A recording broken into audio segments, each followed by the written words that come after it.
You're listening to Raising Anchor, the Rhode Island FC podcast, now part of the Blazing Musket family. We're glad you're here.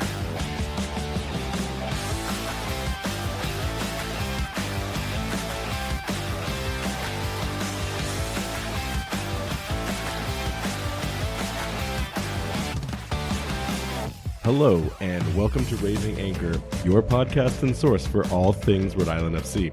I'm your host, Matt Etchkin, coming to you on Tuesday. That's right, Tuesday, June 11th, as RIFC loses their fourth game of the season in a scoreless outing at Beirne Stadium. What will it take to get these results headed in the right direction? We're going to attempt to figure that out and to get you ready for that midweek game, which is tomorrow against Memphis 901 FC, a team that is heading in all the right directions as we head in that wrong direction.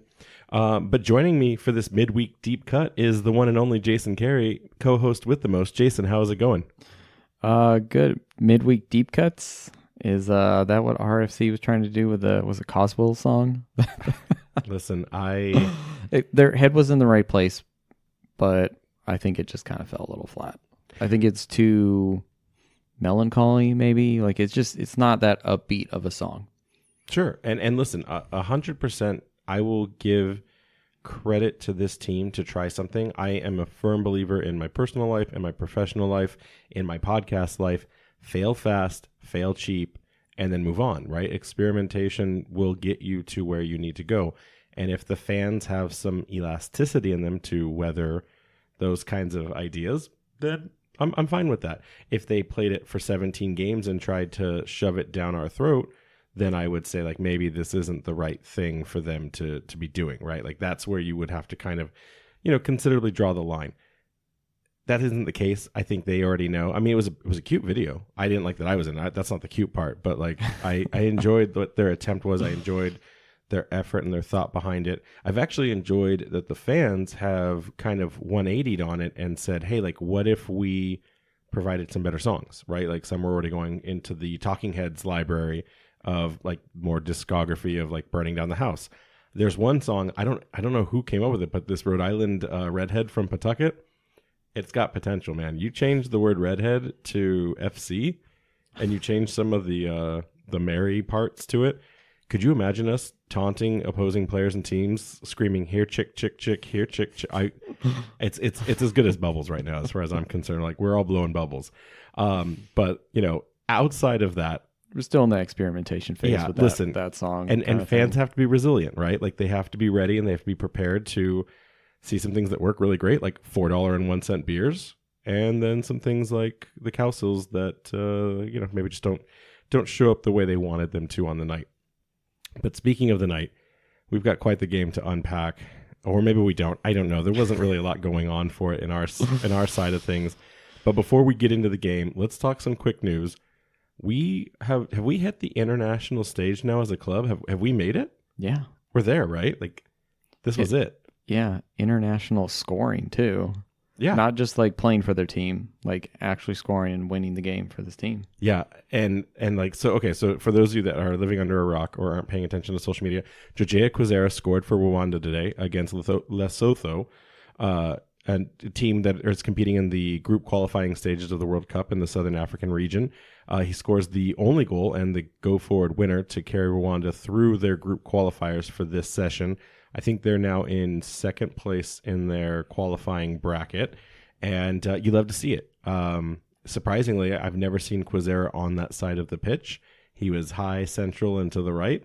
Doesn't mean he can't go wherever he wants, but it was really fun to see him. Like, when the goal got scored, I was looking for him out on the left wing, thinking like, well, he's not over there. I think he was popping up there a little bit in that North Carolina game where we were trying some things. But yeah, that's not usually where we see him. Yeah, so that was fantastic. Great goal, great effort. I'm sure that's going to be a story. He gets to come back home, not just for his family in Rwanda, but then gets to tell the lads when he comes back home. He will not be at Memphis tomorrow night. That for those of you that don't understand how travel works. They did sub him out in the 60-something minute. Don't give people hope. Maybe they could have put him on a plane right away. Don't you do that. Don't you do that. No, he deserves his rest. We'll probably see him next weekend. Yeah, I mean, with the amount of time off between games with this Saturday piece, and a lot of people were like telling me, why did you keep asking that it was a condensed schedule? yes, there is a gap, but that puts pressure on both sides of it. There are 4 games in 19 days, whereas normally Saturday, it's Wednesday, 3 and 21. and then a break, then Saturday, Wednesday Right. again. So it is the highest condensed amount so far. But, maybe he'll stay in Rwanda for a bit, celebrate, and then come home. Or maybe he'll come home right away and rub it in everyone's faces that he scored a goal where we seem to not be able to do that. Maybe he can bring back that winning mentality to the team. We need it. Honestly, we need it. I will say we are recording while the Puerto Rico game has just started. They're playing, Haiti tonight? No, Anguilla. I'm not sure if I said that. Antigua? No, it's Anguilla. Shows how much of countries I know. I literally, you could point it out on a map. I know that one. I've just never heard anyone say it out loud. So I just don't. Doesn't exist if I've never said it, right? So we're curious. We'll give you the updates as we record to see if he gets on. Is he in the starting 11? Let's see here. He is not. Okay. Well, he got starting minutes in the first game, so it would make sense to rotate. But we'll keep you guys up to date. Not that you'll be listening to this tomorrow or later tonight when we release it. But oh no, that was the bench. So yeah, he should be in. I think some of these games don't get very much coverage. It's hard to get information on games. Yeah. In this area. So weird. I imagine that this he is gajillion-dollar company that they can't just have a couple of stats people, per game, making sure that the data gets out about each country's performance. But hey, that's a tale as old as time. But we'll be watching and giving you guys an update there. So let's get into this hot mess of a team, this hot mess of a game, this I don't know, I've heard dumpster fire getting called out. I've heard some really, really ugly things already getting kind of thrown out, which we'll try to talk about. Yeah, definitely some frustration. But if you had to summarize this game, Detroit City comes into town. I think everyone kind of thought we would not necessarily roll through them, but this was a team that we could punch at our weight and get some results, get some points, and it didn't happen. It seemed like they were struggling a bit and that we were maybe going to play them at the right time, but it turns out that was wrong. I think we haven't been talking about formations all the time, or maybe we have. I thought we kind of stopped talking about for a bit, but I just wanted to bring up the formation here because we actually, foreshadowing, we start on one formation and we change in the second half to a different formation. So the first half, we're kind of playing like a 4-2-3-1 where we have that inverted right back. Not inverted, but Steven Turnbull is playing an inverted left back. So he's on his opposite side. And then you see Clay Holstead at right back. And they're kind of shifting as they move up. So it looks more like a 3-back line in offense. But we only created 0.05 XG in that first half. I mean, which is maybe leads to the prompt for a coach to make some changes. We only generated 0.49 XG total on the night against a XG of 2.3 for Detroit City FC for a team that, you had just said was kind of floundering. This is an experiment for us. So as you're listening, you're going, what are you guys talking about? In our stream practice that we're working on with some of our graphics integrations, I have a graph on the screen here that shows the XG, and it is like on one side it's like you're shaking out the final vestiges of a pepper shaker, and on the other side it's like you didn't screw the salt cap on tightly and it's just dumped all over the pitch. It not only is this XG so low, but then in the percentages that we have it, we only had 3 attempts inside the box. Everything else was a rip from outside the 18-yard line. This is a team moving. Like I said, this is the title of the episode. This is a team moving in the wrong direction right now. Whether you look at how DCFC was able to slip lines and get inside to score goals and be dangerous. And let's be honest, the scoreline probably should have been 3-0 at the end of the night. It was a miracle that Koke got like a fingertip to that ball to deflect it wide. This team did not perform well enough for the night, and I have to ask you, did you have fun watching this game? Because I've said this I think once or twice. I'm not about only having wins. I don't mind losses when it's a competitive game. It's an exciting game. Like you lose 3-2, and it's like, oh man, that was a barn burner. It was close, right? But 2-0, almost 3-0. Phoenix Rising 3-1, right? I don't know if, Tampa Bay 4-1. I don't know if I'm watching exciting soccer on the Rhode Island FC side of things. And personally, between us, like if I wasn't watching it from the box that we are, and we, like even when we see good things, we're like doing quiet golf claps to not disturb the studio production that's going on at the time. I don't know that I would actually get amped up about what I'm seeing on the field. Rhode Island FC has now failed to score in 5 of their 13 games. That's an insane stat. Like, take away the standings altogether for a second. In 5 of their 13 games, that's almost half of their games, they have failed to score a goal. And when you look at that, there's only one team that's further down in the basement. That's the Riverhounds. But they're 4 or 5 places up the table because they've converted the chances where they have scored goals. It's like this double-edged sword of, we don't score some nights, and then we do score bunches of goals, or at least one goal, and then we tie. So we don't get anything really for the effort. This is starting to become a problem. We were very fair at the beginning. We said 10 games. We need to get an accurate sample size, understand what we're working with, and kind of go from there. And now we've seen that, and the sample size seems to dictate that we can't find the goal. I don't know that, I don't know what that is for coach. I don't know what that is for us, but like, fans are only going to give you so much before there's a problem that comes back the other direction. I don't know about you. It was the first time where I was just, and you could see it in the players, you heard it in the after game post conference, like everyone was deflated and or angry and upset, whether with themselves or with the product. When Frank Nadar say man of the match, and we'll talk about it, he really did have a great performance on the night. When he took the oar, it was like a handshake and then like a walk to shame back to the locker. Yeah. And he wasn't angry. I think Mike got to pass it out. He wasn't angry. It's just like, why would he want to be celebrated, even if he had a great game, when they failed to produce another opportunity to bring a win in front of fans? We have one win on the year. And again, a second ago, I said, wins aren't important. They're not. Goals are important. Goals get people excited. Goals give people hope. I'm for a state whose, motto is hope, I'm not feeling it right now. I'm not. Yeah. I think hope kept me in the game for the most part until the second half when we gave up that second goal. And at that point, I was like, can we just get one? Like, I don't care if we lose at this point. Just give me something to cheer and be excited for. You're at the bargaining stage of your grief. Yes.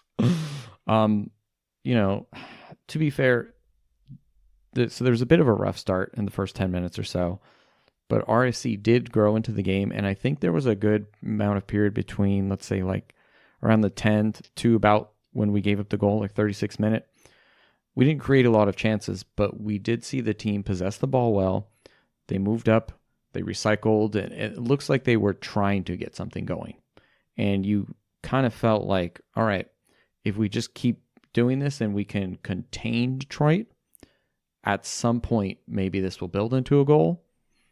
But then we gave up the goal, and it just kind of looked like the team was just like, oh well, that's it. Because it really did seem like their heads dropped after that. Yeah, I mean, I do think that there's some truth to what you're saying, but I also think that, some of the give up, as you will, I think it came internally to the realization that they weren't good enough on the night, and they understood as they were playing their game. And you had hinted or alluded that, was it this new formation attempt? Was it the performance? Was it the DCFC had a better strategy? I won't forget. The thing for me for the night was when JJ Williams pulled his Apocalypse Now moment. There was a run up the field, and I believe it was Sadie, could have been Doyle, but there was a ball out to the left. There was a breakaway, and JJ had two people on him as he was running into the box. Ball was out wide.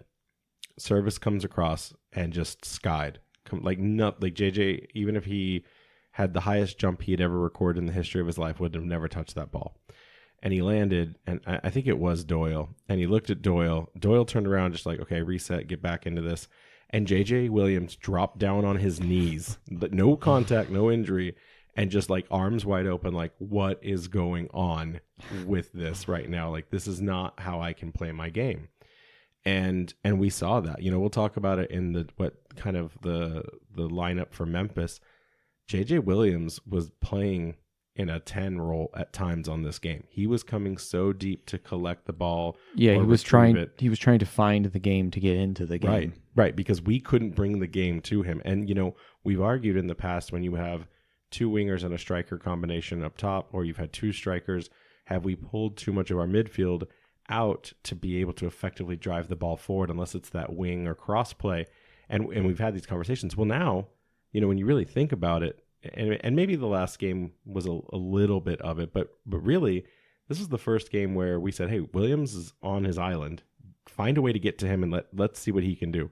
They never found him. I'm not blaming JJ Williams' stats and his performance on the night. If a striker can't get service, there's no point in like rallying and saying, oh, this is on you. If you've got, you can call it 4 midfielders, you can call it 5, depending on like how many we had forward or back in the back 3, back 4. If they can't find a way to get to the lone striker, like that's a midfield problem. And it's really weird, as the last few episodes we've talked about, oh, this is a striker problem. This is a defensive problem. Well, now it's like coach is listening to us clearly, and he goes and makes these adjustments, and then we don't get it for the night. So like I want to park that because we're gonna talk about the Jack P missing effect, I think, in a second. But you were right to just kind of give this massive credit to Frank Nodarce on the night. Like let's just get the highlight out of the way and then like just dive deep here. Frank Nodarce, if he wasn't on the pitch that game, this game would have ended up being 6-0. I think we can say that actually about a lot of games this season. I will say, though, I don't think that any one particular person had a bad game. I think it was a team effort and all kind of being pretty bad. When you go back and kind of look at the goal, Yao looks like it kind of glances right in front of him. Looks like maybe he could have poked it away. And then Nodarce looked like he lost his man or something and wasn't sure who to mark. And we see that actually foreshadowing to the second goal too. It seems like there's some confusion in the box on who to defend. And maybe that's because we're changing, like players are not in their normal positions, right? You don't have Steven on the right, or we don't have Gabby on the left. We're kind of shifting the players constantly. And that constant moving around is kind of not have players sure of themselves maybe when they are going out there on the pitch. This goes back to your chop change theory, I'm assuming. Yeah, I think there's just too much movement back and forth. I think coach wanted to play this kind of 4-2-3-1 because that's how the team has been playing with Jack P. But there is no Jack P. How dare you? At least not right now. Yeah, at that point, what they did in the second half to kind of play that first run of games where we're playing the 3-5-2, at least they played that for 8-9 games. They should have probably just started that, I imagine. And we'll talk about what that is. But I just, again, full credit to Nodarce. He didn't have a bad game. Others did have a bad game. It is a team loss, but like without his speed, Yazid Matthews, Maxi Rodriguez, and Victor Becerra would have had open season on Koke because and you saw it. There was a couple times when they tried to use Frank's height in the box for a corner, and then it was Yao, and like I'm pretty sure Yao was just like, if I let this guy get past me, I'm never going to get back on this starting 11. But you saw a much more collected Nodarce with his speed, at least. Yao's just he's not a sprinter in that sense. He doesn't have that quickness. But let's talk about this Jack P thing. Obviously, Jack is a game changer. We knew that when we saw him in his first game against Sacramento. The way he had the talent to cut lines, the effective passes he had into the box, where he wasn't afraid to make he wasn't afraid to make the dangerous attempt. One, the fact that he rode the bench against for the Revolution versus getting the minutes. I said on this podcast that he would never come in to that game before Emma Boateng. And I was right. And Emma Boateng scores the goal that wins it for the Revolution. It's like, I don't understand. If I can understand that as a fan, why is it these coaches don't realize, like, and I know you said fairly, like, hey, you want your war chest to go in, but like now he lost a great opportunity to maybe do something for this. This team needs Jack P more than the Revolution do right now. And Jack P needs the minutes more than he needs to be riding the bench. So the good news is we talked to Kano after the game to get clarity because the announcement had come prior to the game, And Kano was very transparent. He said, listen, we want him back. We expect him to come back. There's a pathway for him to return, but that relies on the Revolution, of course, wanting to bring him back. The thing that we didn't get to ask him, and it was just because he was in such a bad mood at the time, was like, what does that do for your strategy thinking? Because that's difficult to like plan a game plan, practice for the week, and then go, hey, I don't know if I'll have my star player in because, at the whims of a Major League Soccer team up the road. I wanted to ask him that because like it's almost more of a like you plan the plan without him at all times, and if he shows up, he can just be that X factor. That isn't necessarily the case. Kano alluded that we may see him before the 4th of July game. Anything is possible at this point. We don't really know what could or couldn't happen. But what I want to make sure fans take away from this episode is that there is a path forward for him to return to the club. It is more than likely that unless, again, Jack elevates himself, if there's another game that he gets a chance, or there's more injuries, that happen, because it'll be the international callbacks. They return, and then that won't be a problem from a roster rotation perspective. So it's really, unless Jack shines in this last game, that he may get some action in. He's coming back, and he's going to save our season for us single-handedly. Considering he didn't see a single minute, I imagine he'll probably just rot on the bench, and then they'll just send him back to us in a few weeks. Yeah. And listen, I want to show one other thing. Again, this is just a graph for us to talk about, but it's a good practice for when we move to video. So this, what you have on the screen here, if we do end up publishing it, this is what I'm calling the Jack Panayiotou effect. This is Connor McGlynn's role on the night. Connor McGlynn had the highest amount of passes, the highest pass accuracy, and he didn't sit necessarily as a forward 10, but he was definitely like the surrogate Jack P of the night. And I'll be first to defend Connor McGlynn. This has never been his game. We've talked multiple times about what he thinks he is and what he can do. But when he was put into the position of being a creator or a channel to distribute, what you see on the screen is just nothing but lateral passes. We need in that X factor the person who can turn and push a ball up or centrally. And Ibarra was the same way. Holstead, because he was playing defensively for the night, it wasn't there. We didn't have anything that could effectively move the ball forward, which is crazy because in a little bit you're going to talk about the positioning of this team.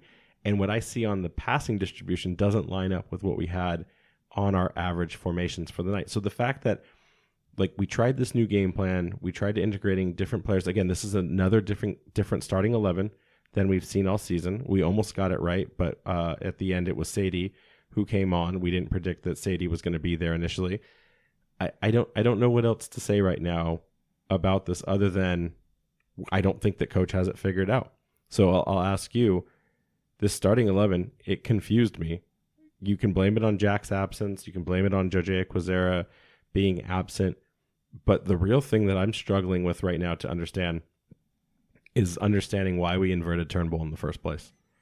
I mean, we did ask him about that, and he kind of alluded that the idea being he can cut inside and play balls through the midfield, when you're on that side of the field, and then he can shoot as well too because he's strong with his right foot. I think the idea was maybe to have him cut in, like the kind of the thing that Arsenal do and Man City do, where they move their midfielders they move their fullbacks into the midfield to gain superiority in the midfield. I mean, I could see why you would want to do it. I just don't think at this level that's maybe the right. I think it's a little too advanced. I would think he is much better on his right side. If there's injuries and there's no other options, sure, do what you got to do.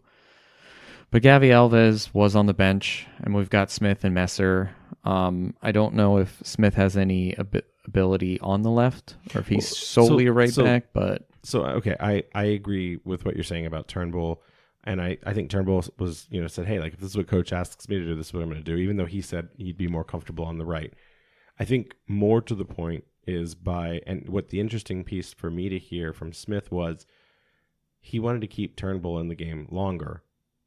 But that also meant then that he was, I guess, putting him in a not as ideal situation.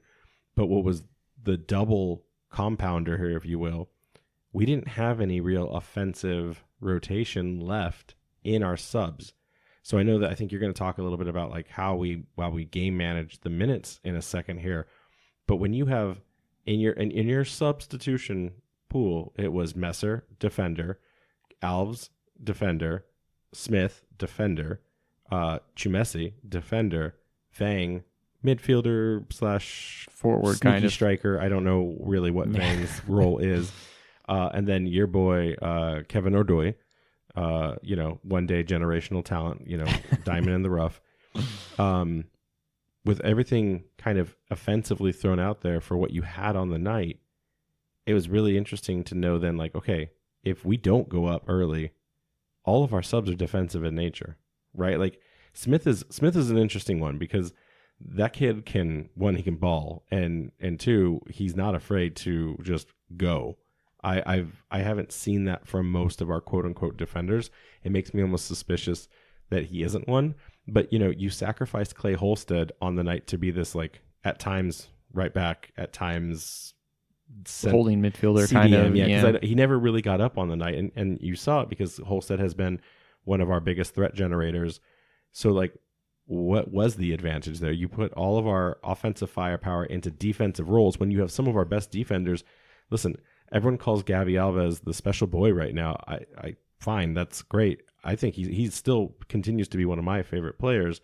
Not seeing him get the start when all of the stats say that he's doing fantastic, he's doing his job. I just don't understand why you invert Turnbull when you have a perfectly good and functional Alves.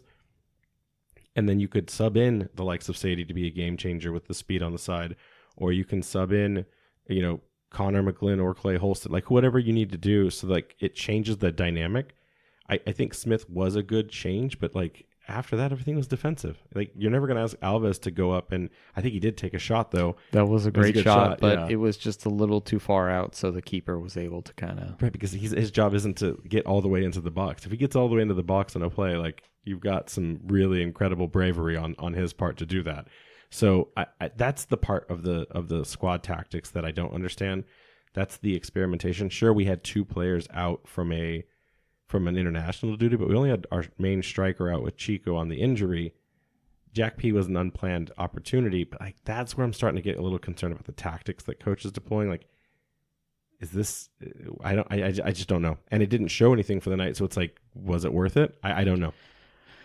Maybe in the same way we kind of thought Detroit was down on their luck, he thought that they weren't going to turn up as good as they were. I forgot. I knew I was thinking of the offensive player because there was one game change. I was like, why can't I remember it? Joe Brito. Joe Brito definitely had an opportunity to turn the game on its head a couple times. He almost scored that ball with his waist. I don't know. He actually brought a lot of energism from the bench. So yeah. But I think at that point it was a little too late. We did see, you've talked about this in the past. In the second half, we did see Coach bringing on fresh legs sooner. I don't know if that's because he's listened to your complaints or if we do have that midweek game. He's not talking to me if he's listening. I just appreciate we can have more talks directly. Do you think that helped? I mean, we did see the team be a little more direct in the second half. They kind of reverted back to their usual 3-5-2. Sadie was kind of struggling in that first half. Him and Doyle switched sides. I don't think he was having a great night. And, we did see the team attack. It just, most of the chances were shots from long or, our usual kind of crosses to no one. This team is in the top 10 league when it comes to possession at 8th place. I don't know if possession is what we need. So on the map here, on the video form, look at this possession. What does this possession tell you? I mean, it's in the back mostly. It's meaningless possession, which is something again that coach said he was going to make sure we didn't ever get stuck in. We were going to have explosive play from the back, but it would be 1 to 2, 3 passes, and we would be cutting up into the midfield. On this game, this also tells me that we failed in our attempts with the press because maybe the press had to change when we moved out of that 3-5-2 structure. We couldn't have as many people in forward positions to intercept balls and to kind of direct the channels where we wanted it to. So instead we absorbed it. And that's that is a result of playing a back four. You invite the team to come deeper in. You're not trying to stop them as high up the pitch. But once we stopped them, we couldn't get the ball back up the pitch. And, anyone that can see this map right now, if we end up producing it for the show, you're never going to see dark amber red in the box. Like if you do, you have a score line of like 9-1 for the night. But it's that drop off of all of the heat is in the back. There's nothing in the midfield, especially on the upper right side of things, which is again where like a Stephen Turnbull would have shined. It's probably why it's on the left this side instead. I just think that for whatever we want to call it, if this is what DCFC did to us, we can't have a repeat of this. Like this is probably the most damaging graph or stat that you could have on the night. It's not XG, it's not passing distribution. It's the fact that when we did have the ball, we never did anything of significance with it. And as a result, that's why we didn't score any goals. Yeah. It's, I just think this team needs to be a little more direct. We see too many like these sideways passes that we showed in the graph earlier. A lot of possession in the back. But on the few opportunities where we've seen the team, like in someone like Smith, like you mentioned, who takes the ball and tries to dribble past players, and when he does, then he's just like, let's just go. Can I just say, like, everyone, there's a split base on Quizera. Some people love him, some people are meh about him. I don't think he's shown consistency to be in love with him yet on the season. But you know what I kind of want to see? I kind of want to see Smith up on the left midfield, like a left wing back position, and then Alves be in the bottom of that. Like I kind of want to see that. I don't know why, but like he is the only player that I have not, with the exception of Jack Panayiotou, that I've not seen be afraid to take on one-on-ones. Turnbull does a lot of it actually himself, but he does it when he like knows he can afford to make a mistake because he's got support. I don't think Smith cares if there's a single defensive Rhode Island FC player behind him. He's going to go for it anyways. And I kind of like that. I kind of like the gravitas of someone trying to do those things. But like that's also symptomatic to the major problem here. And I'm curious if you see this, because this is where I kind of want to end on at least the game performance. I was watching this team, and knowing what I've seen in the past, I feel like I've kind of figured out their main problem when it comes to advancing the ball up the field. And this is no metric. There's no stat that can cover this. It's really just kind of the eyeball test. It doesn't seem like this team is either given the permission or knows to be running into space or to be continuing a run after they've made a pass. I saw several times on the night where, Ted Lasso made this whole like triangle thing popular again about like Danish football and like Phil Jackson's triangle offense in basketball. But like the idea of like tiki-taka, right? You pass, you go, you give, you go, you go. I saw a lot of the times with Rhode Island FC where we would make the first pass, and then it would be if I was passing to you, I take a step back in case you needed to immediately find an outlet to like relieve the ball because you weren't going to be able to do anything with it. But what I didn't see is the opportunities where like I would pass to you and then I would run into the space so that you had an option to play a ball into space. I don't see that with this team unless it's going down the channels, like on the wings, excuse me. It's like, seems like there's this, like, I passed you the ball. If you want to pass it back, you can. Like, and I don't want to say it's like hustle or stamina, but there seems to be this reluctance to like thread the needle and go into the next area where a ball could come. And I don't know if that's the skill level. Again, I don't know if that's coach saying like, no, we need that rigidity of the formation and the tactic that I'm looking to deploy. But there were a couple times where it was Ibarra and McGlynn specifically. They would get a ball. They would kind of body the protection of it from the oncoming defender, and then they'd pass it. And then they just kind of like, I don't want to say stood there because it makes it sound like they were traffic cones, but like they didn't like try to open up an option. They didn't try to overlap each other. They didn't try to overload in any way, shape, or form. I encourage anyone that doesn't believe me or thinks I'm crazy, go back and watch the game. And like they'd make the first pass and sometimes be a really good pass, but they didn't, like, they kind of just waited to like what would happen next with the play. And everything I've watched in soccer, especially really good games, you create your moment. That's why it's called chance creation, right? Like you run into the things, you run into the places where you can be in places that the defenders don't know, and that's how you unlock those opportunities. I'm not seeing it from this team. Only JJ was doing it because JJ had to run, like you said earlier. He had to come in and find his own opportunities. He was playing very deep from that regard. I think that that's a really big problem, and I think more so it's manifested centrally because there was that one play where you and I were laughing to each other. Kevin Vane collected the ball. He was dead center in the pitch, and I want to say it was it Brito? No, maybe it was Alves. I don't know. Someone passed it to him. All he had to do was rotate. He had to just kind of 180 on his backside, and he had an open lane centrally just to advance the ball. He collected the ball and ran to it. Yeah. He ran the wrong direction. He ran to the like trying to get out of he ran trying to get out of touch there, and he had nowhere to go to pass it. We were like, "What are you doing, Kevin? Like you're running the wrong way right now." And I'm not blaming it as a Kevin thing, but like there seems to be this like I don't know what to do with the ball outside of just give it back to the person, or like there's these pre-scripted passes. Am I crazy? Or is that a real thing that you're seeing that this team's not doing? No, yeah, we've seen often players kind of get in each other's way sometimes in the midfield too, because I think they are playing too centrally.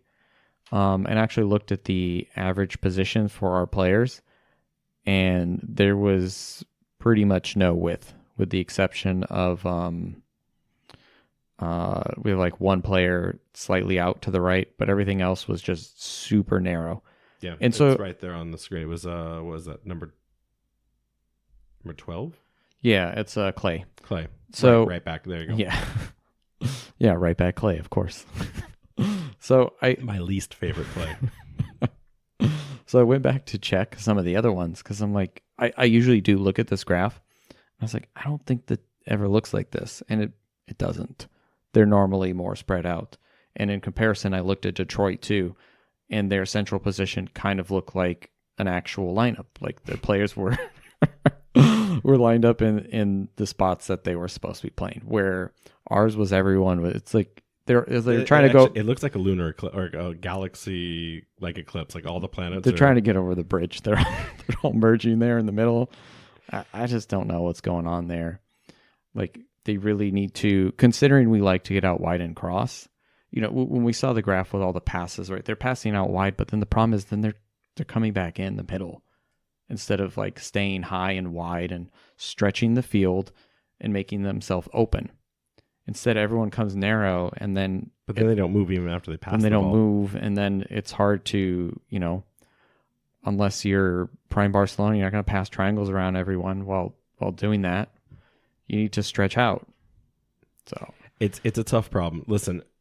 It's not our problem to solve, and it is one man's problem, and he's starting to get some heat for it. So I'm going to ask you this question, and I'm just going to acknowledge it. There are, you know, I've seen it, and it's one person in particular. I'm not even going to acknowledge their name because they are making stupid takes. I'm not even like, no, I'm not. Don't want to give them the credit. Yeah, not at all. But there have been other people, a couple of other people that have also said fire Kano. So Kano out has now been thrown out into the world. Fire Kano. It's insane. It's crazy. It's an asinine take.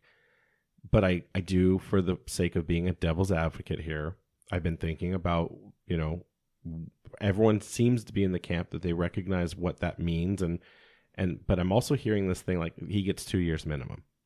And that's where I kind of start to go, okay, does he though? Because here's the thing. We know. I'd say with caveats. With the asterisk, yeah. Right? Do you see Kano getting a second year as the gaffer if he is someone who has a result? Like at the end of the year, if we get 24, we have to get the 24 ties, right? Because we're going to blow through the Draw Kings record. And then he gets, let's say, only 3 more wins for the season. And then what is that, like 12 losses? Do you think this club, given all of the things they've done locally to shake things up, do you think they give him another chance when we get to Tidewater? Do you think they can financially take the risk, or would we see them want to rotate? If we go out on a form of a lot of draws and seem like really unlucky that we're just somehow like literally like someone cursed us, maybe. But like if this team is bottom of the basement still, and we're constantly asking like questions like what is going on, what's wrong here, I'm not going to say they're going to get rid of him, but it's definitely going to be like thought about, and they'll probably give him a bit of an ultimatum and said, "Hey, you have an off season now. Like, you need to get this in check," and then maybe give him a little bit, like 10 games into the next season. If it's not, then get rid of him. Like, I don't think he's unsackable, but I think to call for his sacking right now is crazy. It's a little crazy. Yeah, I agree with that. I do think that like maybe if and I don't know what salary budget Rhode Island FC had in comparison to other rosters in the USL, but I bet you if we overspent by any means, he'll be told to do more with less in the second year. Because whether he's a new coach, this is a new team, the idea that he got to build this roster from scratch, that is something that most coaches don't get to do, right? They inherit X amount of players. They have to tinker with they'll rosters. Say this is your bed. You need to make it. Yeah, this is your squad. But I will say there is one avenue where if this happens, he doesn't even make it the end of the season. It's not happening, and I want to preface that. But like, again, for the people that are like, oh, we just have to write off the next 18 months so that he's had a whole 24 months to not do well, and that's if the locker room goes south. And right now that locker room is in a bad state when it comes to how they feel about their performance. It is not in a bad state. Yeah, I don't think anyone's down. No one is angry at anyone else. No one is angry at their coach. I have not heard any of that from any of the players. They love Kano, but they are deflated. And we heard it in Doyle's interview. We heard it in Turnbull's interview. Like even coach didn't look like he wanted to talk to us. They are beating themselves up, and rightfully so. They have not rewarded fans with a win at home, and they haven't rewarded fans with much else to be excited about. In fact, I think if anything, the player of the match from now on should be the team passing an oar to Defiant 1636. They should be returning those oars a couple times over because they're the only people that really consistently perform on the night. So that's my only caveat. Like you said, like that is if the locker room turns on Coach Kano, then there's no path to redemption for him. And I don't think that's who he is. But I just want to throw that out there that like it is not necessarily this black and white of 24 months. We have to, bear it and grit. So that being said, I want to end this on a high note before we get into the Memphis part.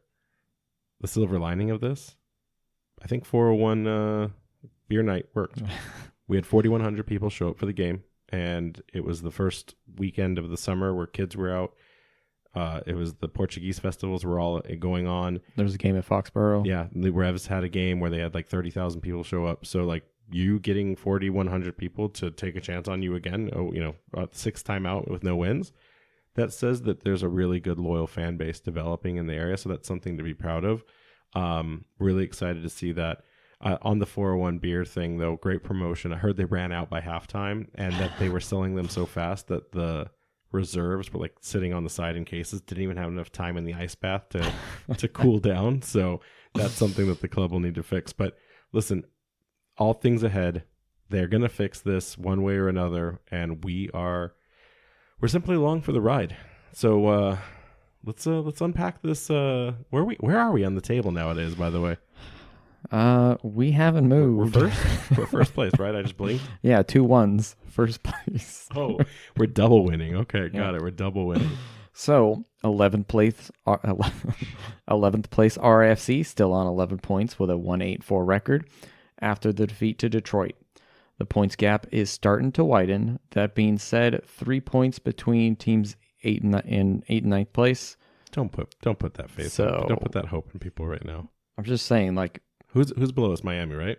Yeah. Let's just hang out with Miami for a minute. Let's just kick it with them. I mean, half of the state goes there anyway. No wonder we're hanging out in the basement together. We're such good friends. Listen, it's like the complete inverted on the Memphis 901 side of things. They have a record of 5-2-6. They've got 17 points. Weirdly, they're in 8th place, and the reason I say that they're weird in that 8th place in the Western Conference is that they have the highest goal scoring total number of goals in the Western Conference right now. They have 19 goals scored in the West Coast or Western Conference. It's so hard to remember their Western Conference now because they were Eastern Conference. Yeah. when we were doing the matchup, I was like, oh, I wonder what the home leg will be like. And then I was like, wait, this is a one-time view. One-time for them for deal. the year. Yeah. And when they were in the Eastern Conference, they finished 4th last year.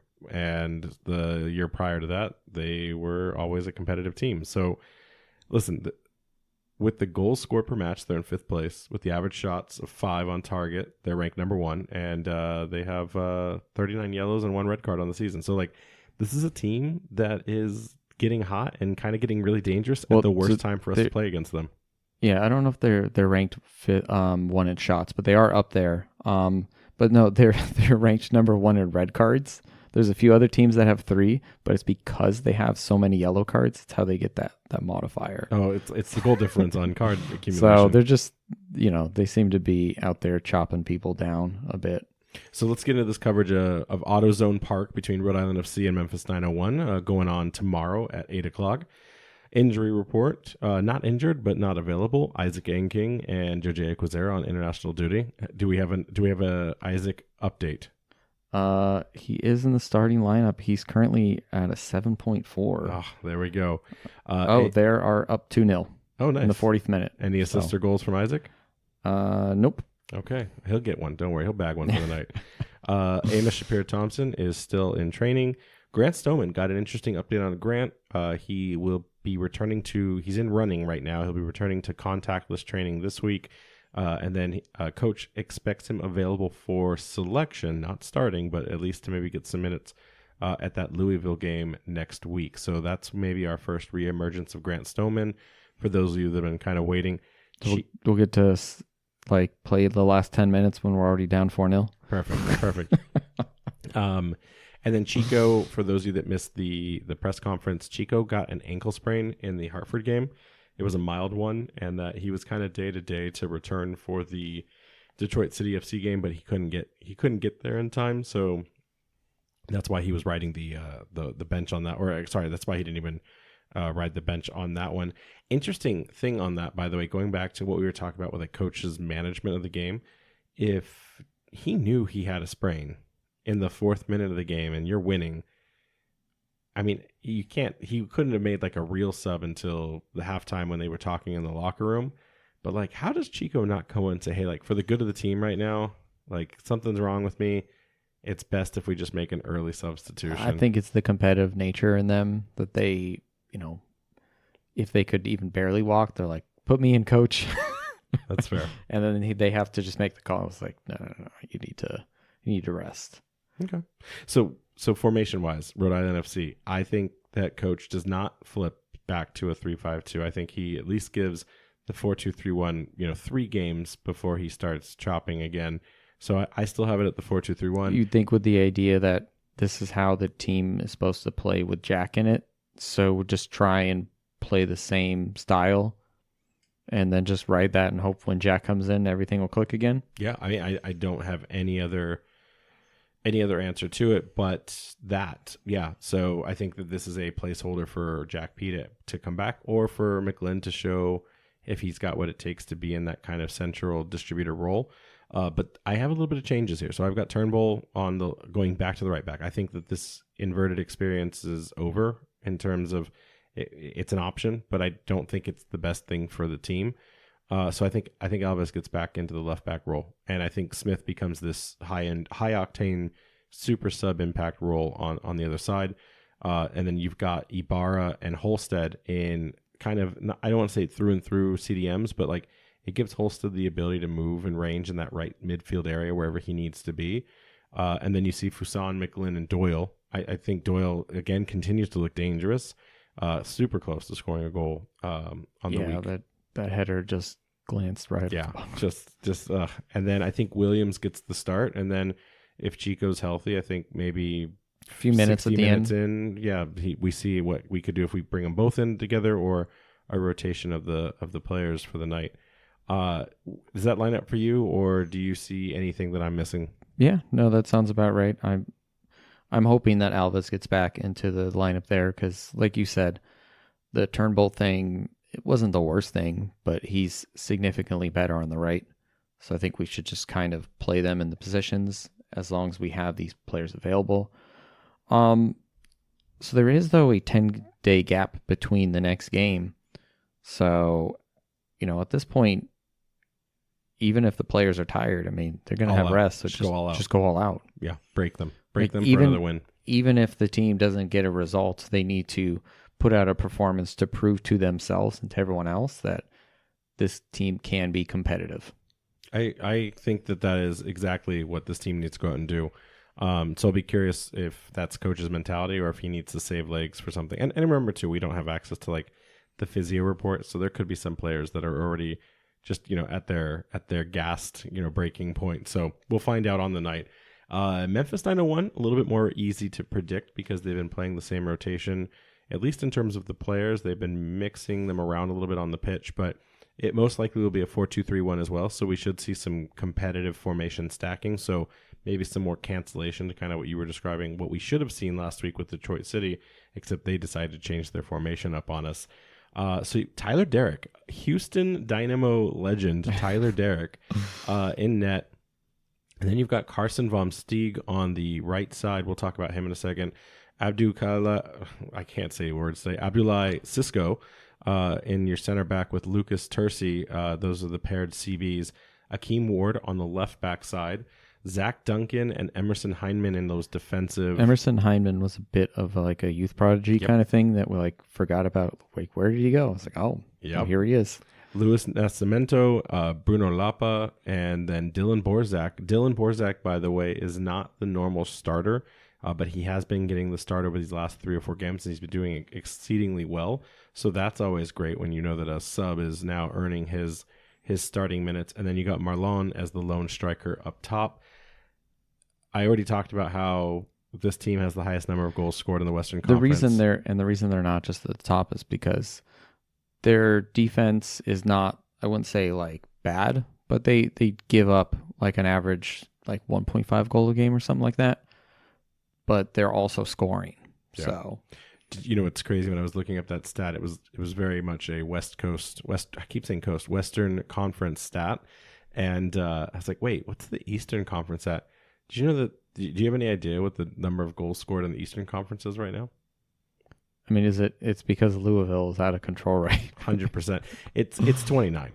So it's 10 more goals than the highest Western Conference team.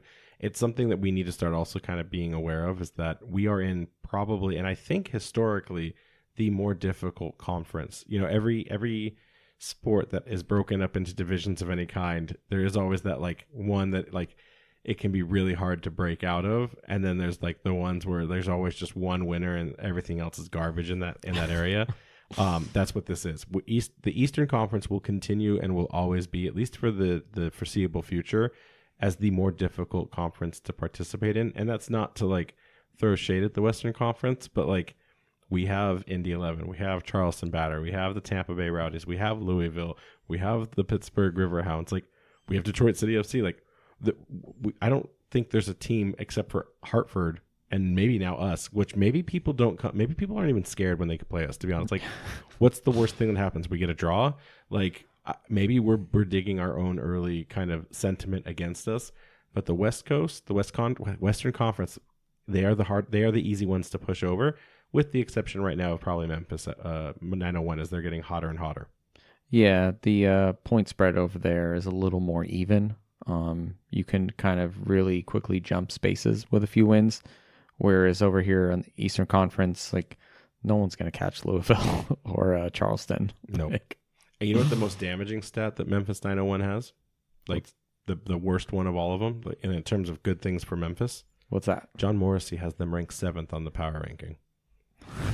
That's the stat that matters out there. It's not the Opta performance. It's not anything else. It's what does John Morrissey think of a team? He's got Memphis 901 FC at 7th. You know where he's got us? 21st. 22nd. You were a little too optimistic there. So just lower those expectations a little bit more and you'll be right where you need to be. So I don't know what else to say about this team other than the fact that they play in a baseball stadium, which is not, that'll be an interesting first for, I think that's our first baseball stadium. Was the Las Vegas Lights one? So actually, it was our third. Tampa Bay's is a baseball stadium. Las Vegas is a baseball stadium, but they've converted theirs to permanent soccer pitches within a baseball facility. This will be one where it's like got the sod on the dirt kind of thing. Yeah. Those don't look great. No. Hopefully, if they continue to be good, maybe they can get themselves in a legit stadium. So what research did you do? You did most of the lion's share of knowledge check on Memphis. What does Memphis 901 bring to the table for you? They've got a bit of Brazilian flair. They've got like a core up and down the spine for Brazilians. So I think the coach Brazilian flair and Gabby Alves. How dare you? How dare you insult the special boy? I think they have like 5 in total. Gabby Alves is 5. He's maxing those green links. 5. No, okay. All right. So we want to look out for Marlon. He's got 5 goals, 5 assists, and 5 yellow cards. What a hat trick. Interesting kind of hat trick he's got there, yeah. He started in Brazil, Rio de Janeiro. Played there for a few years before he came to the USL with Tulsa. Spent a little time with Legion. And then he's been with Memphis 901 early this year. And he's kind of starting to hit his form and bring some goals. He occasionally will play out in the left, like you mentioned. It's mostly the same lineup, but the actual positions, him and Nascimento, I think, kind of like move around a bit. But he's been doing pretty well at striker so far. Yeah, I picked Akeem Ward, and there's kind of an interesting play along stat here, but he's the left back. He's been one of the most consistent performers at the club. If you ask me which one of his feet is his preferred foot, well, it's both. So thanks for being ambidextrous, ambifoterous. I think it's the same. I think it's ambidextrous. Is it just the same term? But applied to your feet. He's a great passer, crosser, and tackler. He's going to be screaming up and down that left flank, whether he's putting in a defensive shift or creating those offensive chances. Ironically, Akeem is having an incredible season. And then what does this coach go and do for Memphis? Well, he's like, well, what if I made my right side just as strong as my left? So he's been experimenting with Vom Steeg recently, who has historically been a center back in his positional playing for teams, including Memphis. And he's now been experimenting as this like right back, like kind of can be a back 3 when the team needs to like push Akeem up. But he's now in this right back role, and he is thriving as a right back. He is being credited for a lot of the ability for this team to move forward now and get the balls to the Brazilians so that they can just like, okay, we know you've got this back line down, so we're just going to go and like have fun up front. A lot of that was because goals were kind of leaking through that right side. Vom Steeg has come in this. I don't think it's temporary anymore. I think this is probably going to be a permanent change for him now. And he's just been, like I said, he's been thriving in it. So that's great that both of the fullbacks now are also exceptionally talented on this roster. Yeah, great for us, right? Another one to look out for here is Bruno Lapa, another Brazilian. He spent time kind of honing his chops at Wake Forest University before joining USL. 4 goals to his name so far this year. Good passer, chance creator, likes to get a lot of touches. He's really good at drawing fouls. That's the Brazilian in him. And his goal tally this year is almost as much as his last year. I think he only got 5. So he's already on track to beat that. So wait, both of the Brazilians have 5 each? So no, he has 4 this year. His total for last year was 5. Okay, but so there's 9 then between Marlon and Bruno? Yeah. So they have 2 less goals between the two of them than our entire team. Yeah. Fantastic. Fantastic. I'll say this, we joke all the time. I was looking at Phil Bakke, who's the Sirius Loco pod personality, covers El Paso Loco motive. I don't know why I didn't say that word right, but I didn't. And he said like the good and the bad of the week, and the bad was Memphis 901 just suddenly figuring out how to score goals. And it's like, yeah, that's a perfect thing for us to have to deal with as we're going into where we are struggling to find our identity right now. This is not going to be a fun game. I want everyone I don't want to like be in the basement of expectations, but I think it's appropriate to like enter that. What stage of grief are we in where we accept? Like we need to be in the acceptance. I'm definitely in the accepting phase too. Yeah. I'm usually trying to be positive and thinking like, hey, what kind of flaws can I look into this team that maybe we can exploit? I'm like, I think we just have to look inward now. Yeah. We said a couple weeks ago, Draw Kings prove me wrong and do something. They did. They proved it wrong, but we forgot that a loss can break the Draw Kings stigma. So we screwed up on that one. So I'm going to ask you, what are the key elements the Rhode Island FC has to get right to do something? I wouldn't even say win this game, just to do something in this game. I think we need to go back and channel that inner draw kings. I think we need to play the reverse mullet, where it is completely business in the back. Just no mistakes. You know, play for that 0-0 draw. You're gonna have a party up front and miss all the chances you want. Isn't a reverse mullet just like an emo haircut? I don't know. I mean, if you think about it, right? I haven't thought about it too much. I have a picture of a pitch in my mind. I'm, that kind of weirdo. I'm thinking about the formation. I just, we need to go back to that draw kings. We're struggling. It would be nice to win at something. We are 0.5 tackles behind San Antonio FC in terms of first place. So if we just up our tackles a little bit more, we could be successful tackles FC. or hear me out, another one. We're third place in accurate long balls. Accurate long balls FC. You'll never sing that. I mean, we got to latch on to something, right? On Tuesdays, for the record. I'm grasping at straws at this point. There's not much else out there, right? Listen, those are some crazy takes. I will say this: if we can somehow do something in this game, Memphis is in a very condensed 3 games in 1 week, 8 days, right? They had a game on Saturday, game Wednesday, another game Saturday. We have a break. Like you said, we can choose to go all in on this, or we can play rotation for some reason. They don't have that option.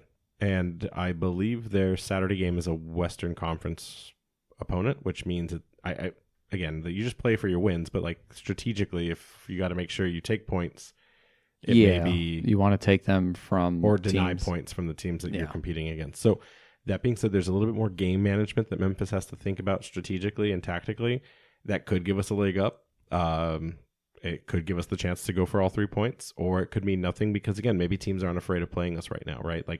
They know that draw kings is the worst outcome they could possibly have. How Rhode Island FC takes advantage of that, I don't know. I think that the major thing, if I were to say what they could focus on, and it was really weird in the press conference, Coach alluded that there were several key players this year in that game that did not follow the assignment, and I was trying to think who's he trying to single out without saying their names, and I have some ideas on it, but I won't share it. But I will say this, we mentioned earlier, Williams having to drop so deep, that's not going to be a serviceable tactic on the night to get goals into the net. So JJ needs to be on his island, and then you need to work around that. Whether you change the formation, you change the tactic, but something needs to happen for JJ to receive the ball at the top of the box, and then do something that he is getting paid to do. I think JJ needs also to get on the scoring sheet because this will now be game 5 that he's played, with 4 of them being full starts, or at least starts, not full time. But I think 4. I think he only subbed in 1 game, right? Then he was starting the next game. It's 3 or 4. It doesn't matter at this point. But still, a striker needs to get a goal to get that. He needs to get in form, yeah. Get that confidence. Yeah. So I think that's going to be the key: is unlocking JJ, giving him the opportunity, and making sure that he doesn't do his apocalypse now. Jump or fall to his knees and why. So other than that, like you said, it's going to be start with a defensive masterclass. I really think that Coach will not try this Turnbull thing again, so I think that'll give us options with Clay in the midfield, and then we'll see what happens from there. But yeah, I all I know right now is that FOTMOB, we are backsliding more and more on who people think is going to win a game. And to begin with, we were the new team, and people are like, "Oh, it's the shiny new thing." Which is such a weird thing, though, because when you talk to anyone in this league, John Morrissey is don't have any expectations, guys. Every team, with the exception of one, ends up stinking in year 1. Just weather the storm, get through it, and then you'll come out the other side with something better, something forged in steel. And we came in gotta get all the way to the bottom. Is that the problem? Have we not been ever in last place in this conference yet? I don't think so. We just need to we need to get in the rock basement, bottom, and then so the only way to go is up. we develop a drinking habit, and then we move up. I love it. I love it. So FOTMob's got us 38% that the Rhode Island FC will take the W, 49% to Memphis, and then 13% for a Draw Kings special. Jason, what do you got for your score prediction? We're still tied 4-4. We have not moved the needle at all in the month of May. I don't think May we had a single outcome. So like I'd mentioned in my kind of nonsense, what we need to do, I'm kind of expecting a bit of an overcorrection where we see one of those hyper defensive kind of matches. That being said, I kind of don't expect it to be scoreless. I'm thinking 1-1 draw. I'm not superstitious, but like scientifically, part of me, I haven't predicted a loss. But there's like a science for science, right? Part of me is like, should I just predict one and then see what happens and then gather the data? I'll tell you what. Because usually when I say like, oh, this team they're down on the luck, we're gonna win 2-1, we draw. You got 1-1? I'll help you out with that science. 1-2 Memphis. You happy? You made me predict my first loss of the season. I think. So yeah, I'm gonna say 1-2. We're gonna. This is a scientific episode. We're gonna find out for science. All right, let's get to these questions. All right. Andrew H. here wants to know, as we approach the halfway mark, which players have stood out to you the most? Which players are most important to get secured for next year's roster? Player that stood out, and I can't use Jack P. That one's going to be a little tough there in terms of the contract negotiation. I'll try to make this like meaningful on my takes here. I would say Clay Holstead has shined brighter than anyone else. I think Alves is also someone that warrants a second level contract, getting additional years. I think he's been very, very good. And then Nodarse. I think Nodarse needs to be locked up. That's a really weird way to say, like, I want him on this team. I told him I don't want him in jail. I want him on our squad. So those are probably the three players that I think have stood out the most and need to get a next year roster spot. What do you got? I agree with all three of those. I think generally, I know we've been a little down on the team this episode, but like our defense really isn't the problem. I think generally they've been pretty decent. The fact that we can't create anything offensively puts extra pressure on our defense because they're trying to keep us in the game while the rest of the team is not going anywhere. I'm trying to remember our multi-year deals are what? Vegas, Chico, and I'm assuming Williams, since we bought him from Tampa Bay. Off the top of my head, I mean, I'm thinking definitely Clay, definitely Nodarse. On top of that, I think I really like Steven Turnbull too. I would be happy if he stayed. Gabby Ellis as well. Everyone else is kind of, I wouldn't be upset if they stayed, but we still got a long season ahead of us. Season's not over. All right, Carlito asks, and here we go. Just put it on. For the summer transfer, can we sell Chico and get another striker? I'm getting to that point that's starting to change the players to try to get a different result on the games is the way to go. I mean, as of his, if we took his stats for right now, I'd say maybe he's not a player we want to keep. But we still have 20 games left. How many goals does Chico need to score to get value out of him now at this point? Let's pretend it doesn't impact the table. He's got 3. How many does he need to get to 10? So he needs 7 more goals in 20 games. I'll say in the last have we played 13, 14 games? 13. Now? This will be the game 14, I think. Okay, so we've got 20 games left. I'll say in the last 20 games, if he can get 10 goal contributions, which includes assists, I'll say that's a good return and that we should keep him. If he is maybe only gets like 2, 3, 4, 5, then I think maybe we reconsider. What if they come in the form of like 3 hat tricks against like Miami FC and Miami FC, and then I don't know, Oakland Roots? I don't know who the basement is in the West right now. I mean, then we know we always get wins against those teams. I'll take it. All right, what's the next question?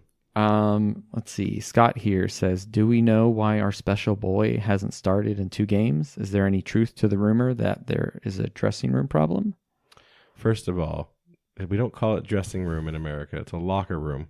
So Yeah, dressings, we put that on salad. If you're going to ask Americans questions, ask them in our language, please, which is not the King's or Queen's English. Listen, I don't know why. I have asked around, and I have asked if there is some impression that Coach is upset with Gabby, and there is no inkling or hint from the sources I have that would say that that's the case. I think, and I know what people are talking about when someone saw an argument with him and Coach after a game, and then he didn't start the next, so maybe they're kind of reading into that. Right. Like what it could have probably been was maybe Gabby was, garbage on the night, or maybe Gabby was not doing as well or not feeling as well, and he didn't like what he heard. Like, these are human beings. Like, they're going to at sometimes disagree with each other. I don't think anything that Alves did was disrespectful, because we would have heard about it, or we would have seen some sort of like formal discipline. I don't think that this was Coach like, oh, I'm gonna like passive aggressively say like, hey, you're not gonna play now. No one talks to me that way. I don't think that's what it is, because if you were gonna ride it that far, you wouldn't even bring him in, right? Because you technically have Messer as an option to bring in before you ever bring Alves in at left back. So if you tried the inverted Steven Turnbull, you wanted to teach Gabby Alves a lesson, you don't even dress him, and you let Messer be the rotate. So this is not what that is. There's nothing like that going on. This locker room is sad, but they're not. Yeah, I don't think they're not at arms with each other.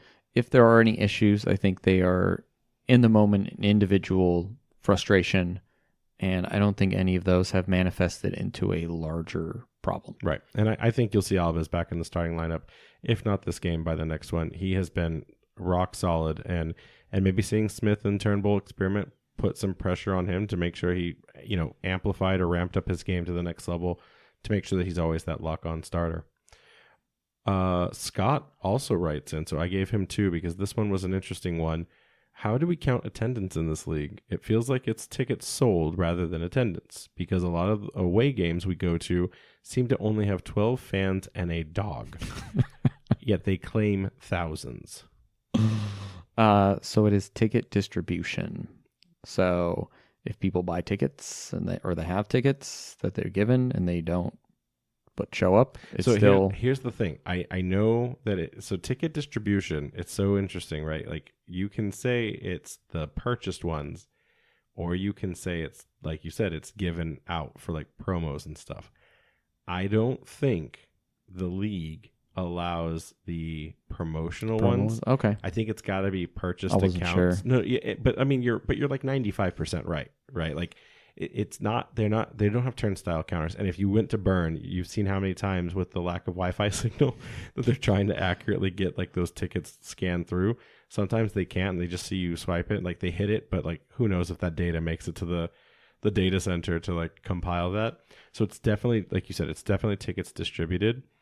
But do you think it is also like the promos? Because the reason I don't think it's promos is they could just, like, if Rhode Island FC wanted to say that, they would just, instead of it being 4,100, 4,108 was, I think, the last game, they would say it was, because it's 5,250 is the stadium, right? So they would just say it's 5,000. So there's just enough missing so that you would say, oh, it wasn't a sellout. But we gave out an extra 985 tickets, so we're at 5,000. So that's why I think it's purchased tickets, promo tickets, but yeah, not like if given away freely. Bought their, $10 tickets and were just like, something else came up, I'm just going to do something else, then they still count that. Yeah, what we really need to count is how many 401 beers are bought. That's how we get a good sign. Then we do the division of 4,100 people. We get the graph, basically. Yeah, so if there were 20,000 401 Heinekens and there's 4,000 fans, five Heinekens per person, that's good. Especially with all good the kids distribution, there. Yeah. Oh, yeah. Hey, they're helping out. They're doing their part. What's this last question? Ryan here says, you mentioned a potential future addition recently. If that were the case, what position do you think would make the biggest difference? Personally, I'd love to see a quick winger who can get in behind and consistently beat his man 1-to-1. Yeah, that's Colin Smith. That's what you got. You have that already. Man, that's such a good question. So update. I have not heard anything since. It could have died on the vine, or it's like just one of those quiet transactions that will end up in the transfer window and we'll bring it on board. If I find out more, I will. I've asked a couple people within the team, and they like, where did you hear that from? Because we don't even know that. So it's just one of those things where don't talk in front of me, and until I can vet it, I won't say how or why I might know that. But all jokes aside, I kind of want to see a 10, like a through 10, because I feel like, yes, Chico has his problems. Yes, Williams hasn't found the net. But if we got someone who could get that final pass into the box, I think that could be somewhere we shine. And then we don't have to rely on Jack to do it in case we get him back and then he gets recalled again. Or what if we had him and Jack on the field somewhere, Or also what if, Jack just gets sold next year and he doesn't come back? Like, there's the reality that he is a lone player. We did kind of touch on this when we had Tom Quinlan on the pod, and I think I was leaning towards a defender, but I think now I've kind of changed my mind, and I'm like, actually, I'm pretty happy with what we have in the back. It's that chance creation problem that we're having. And yeah, I think either a creative winger or like a creative midfielder, someone to help out who can see those passes that others don't. Because I think a 10's a great idea too, right? Because Colin Smith, Steven Turnbull, Jojo Quezera, Doyle, Sadie, they can all, even our fullbacks can kind of play auxiliary wingers, right? They're getting up there. Turnbull's got some goals to his name. Like, we just need someone to get that ball to them in the right spot. So yeah, like another chance creator, I think, would be what this team could really use. Yeah. So I want Jack P's twin clone brother. That's what I want. But let's get into events and let's wrap this down. You can catch all the action tomorrow on June 12th as RIFC hits the road to take on Memphis 901 FC at 8 p.m. And you can catch that game on ESPN+. RIFC's official watch party for this one will be at the Thirsty Beaver in North Kingston. This is going to be on during the NBA Finals with the Celtics trying to put this away. I'll be really curious how RIFC fandom stacks up against a New England team in a final, especially when maybe soccer's like fourth tier in the hearts and minds of New Englanders. Yeah, so it might be a bit rough there. Yeah, I'll be at. I just clicked into the mic there. I'll be at the Guild, and I'll be a little late. Maybe they'll have the final on like half of the projector screen, and then the other. I wonder if they can do that. Like, can they do like the overlay and split it, or is it just a TV projector and that's all it is? But I imagine people would kind of like chameleonize one eye on the finals and then one eye. Yeah, the game on their phone or something. Yeah, someone will shout and like, what did I miss? Oh, it was just a really good 3-pointer. But that'll be really interesting to see. So then we got that break, and the team will be back Saturday, June 22nd for an away match, where they take on Louisville. Oh, that one might be rough. That's going to be Saturday, June 22nd at 8 p.m. You can watch the game on Nesson and ESPN+, and the official watch party for that one will be at Shades On Brewery. And I think the boys will be at the Guild too, right? Yeah, they're always at the Guild, except for the playoffs. So, listen, this has been a rough week. This team needs to find themselves. The fans are here for them, and they want to rally behind it. But there's some answers that need to happen. So we'll see if they've learned their lessons and are ready to rise to the occasion, or if there's some more teachings coming our way in the form of pain. So we'll have to find out. Yeah, with a quick week, I don't know what we'll see, but at least we got that 10-day break to maybe kind of take a mini vacation there, right? We can all kind of forget and then come back and like, oh wait, it's Louisville. All right, let's get out of here. All right, guys, make sure to check out our friends over at the Blazing Musket for all your New England soccer coverage, as well as RAFC news. That's going to be at theblazingmusket.com. You can follow us on Twitter, Threads, and TikTok at RAFC Podcast, Instagram at Raising Anchor, and then we have that website, www.raisinganchorpodcast.com. Anchor's up, buddy. Anchor's up.